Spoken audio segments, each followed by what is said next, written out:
At 6 o'clock on 11 August 2020, a bank team finished what should have been a routine payment. Revlon's lenders were due about $7.8 million in interest.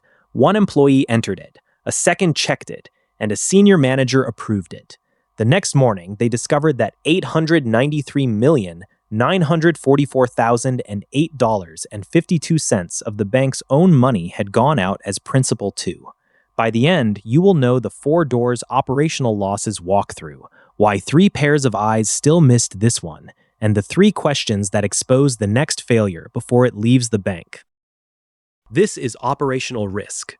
Basel defines it as the risk of loss from inadequate or failed internal processes, people or systems, or from external events. It includes legal risk, but not strategic or reputational risk. So the root question is not whether Revlon legitimately owed interest. It did. The question is what failed around the payment, even though the financial decision itself was sound. That is why operational risk hides everywhere. It lives inside how the bank does the work. The definition gives you a map. People make mistakes or commit fraud.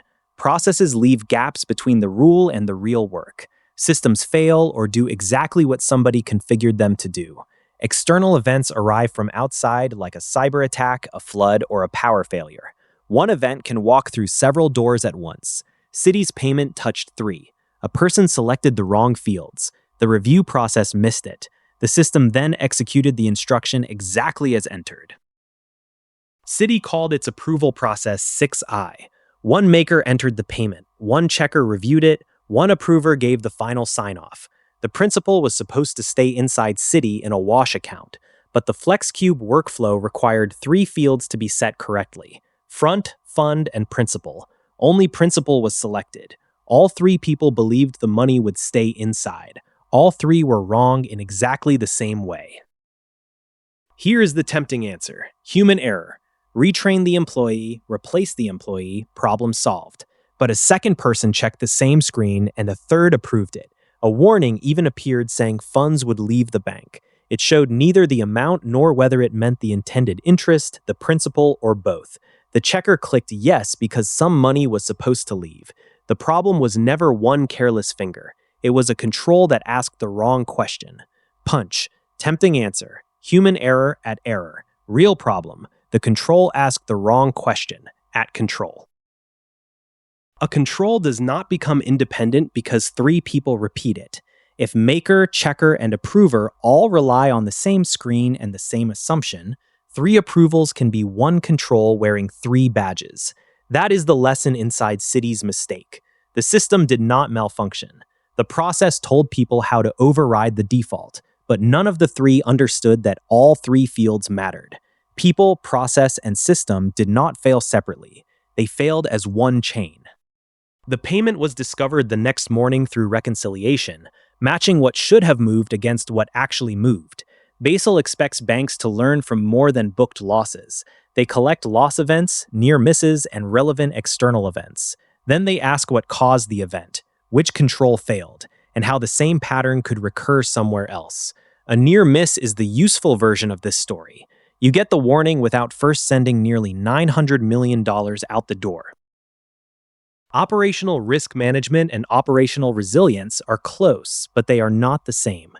Risk management tries to reduce how often failures happen and how hard they hit. Resilience assumes disruption will happen and asks whether critical operations can keep running, recover, and learn. In Citi's case, risk management asks how to stop the principal from escaping.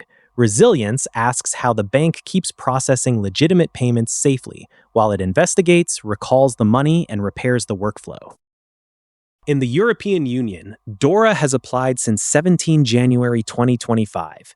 It covers the digital slice, ICT risk, ICT incidents, resilience testing, and ICT third-party risk. But operational risk is wider.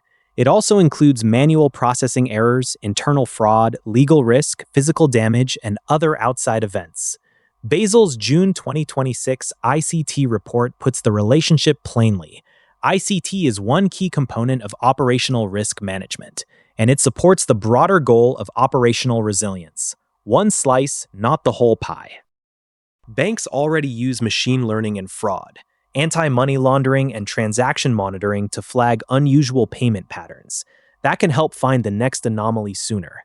But AI is not a free control. It can add model complexity, bad data risk, vendor dependency, implementation errors, and new cyber exposure.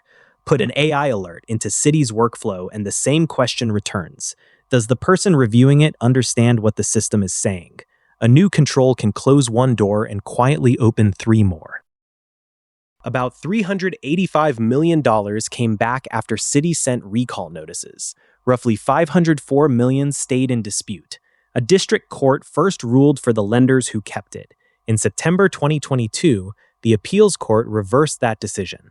By January 2023, all of the mistakenly transferred money had been returned and the case was dismissed. The cash eventually came back. The control failure did not become smaller. One evening to release it, more than 2 years to finish recovering it. So take 3 questions into any banking process.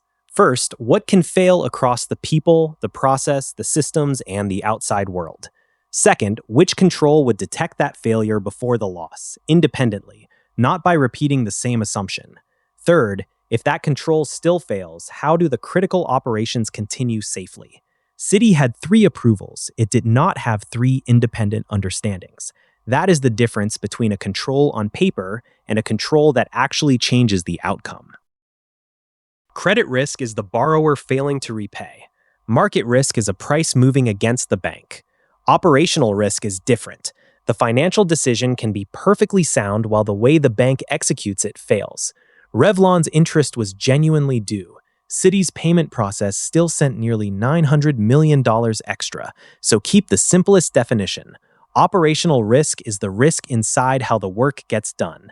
And the best control is not the one with the most approvals, it is the one that breaks the shared assumption. If this was useful, the Reg AI Brief newsletter is where it goes deeper, and it is free. Link below. This is educational only, not legal or financial advice. The Citi and Revlon case is public record, and every factual claim is sourced in the description. Stay sharp.